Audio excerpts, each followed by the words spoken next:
Donald Trump's Iran gamble has certainly left the world leaders divided.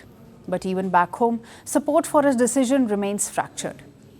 The United States of America isn't really united on the bombings in Iran. For days, the prospects of strikes against Iran had caused infighting within Trump's MAGA coalition. But today's sudden announcement on the U.S. bombing Iran's nuclear sites had the Republican skeptics and critics falling in line. Several members of the Congress, mostly Democrats, have questioned the legality of President Trump's military strikes on Iran. While most Republican leaders stood by Trump's decision, at least 3 joined the Democrats, calling the strikes unconstitutional. Leading Republicans in Congress, Speaker Mike Johnson and Senator John Thune of South Dakota, the majority leader, both lauded the strikes on Iran, backing Trump's muscular foreign policy. They called it a necessary check on Iran's ambitions of developing a nuclear weapon.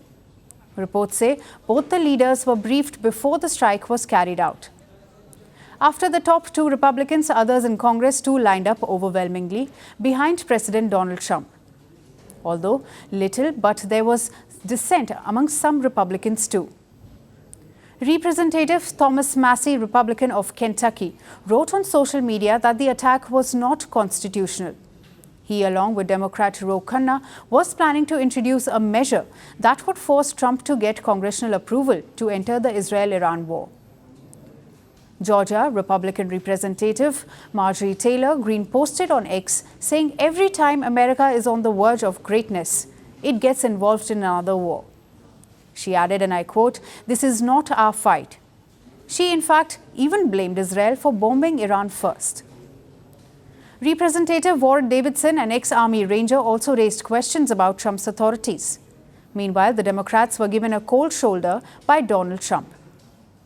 Reports say top Democrats were not told of Trump's plans until after the bombs had dropped.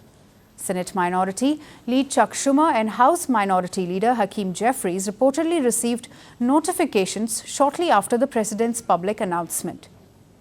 Top Democrats were only given pre-functionary notice before the strikes occurred. The Democrats have one word for Trump's actions: unconstitutional. Demanding clear answers from Donald Trump, Chuck Schumer said the U.S. Congress must enforce the War Powers Act, also known as the War Powers Resolution of 1973. It is intended as the check on the president's power to devote U.S. armed conflict without the consent of the U.S. Congress. Jeffries, the top Democrat in the House, said Trump has misled Americans and that the risk of war has now dramatically increased. The U.S. bombing sparked condemnation from Democrat California Congressman Ro Khanna as well, who said Congress needed to vote on such an action. Meanwhile, New York Democratic Congresswoman Alexandria Ocasio-Cortez went a few steps ahead, calling for Trump's impeachment, something that has been tried twice before. However, Trump's bombing of Iranian nuclear sites had some support among Democrats too. Pennsylvania Democratic Senator John Fetterman, who has been an Israel supporter, said the move by the president was correct and the Iran could not be allowed to have nuclear capabilities. Independent Bernie Sanders of Vermont also weighed in, declaring the action grossly unconstitutional. While U.S. President Donald Trump pursues an aggressive foreign policy by declaring war against Iran and its nuclear plans, a bigger domestic battle awaits him back home.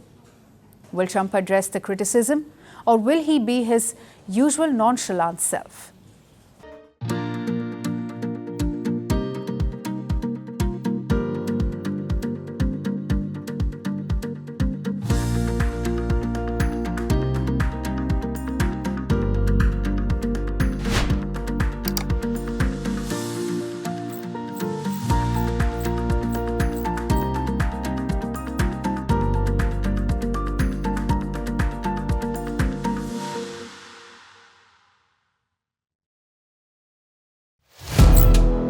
Firstpost now available in 9 languages on YouTube.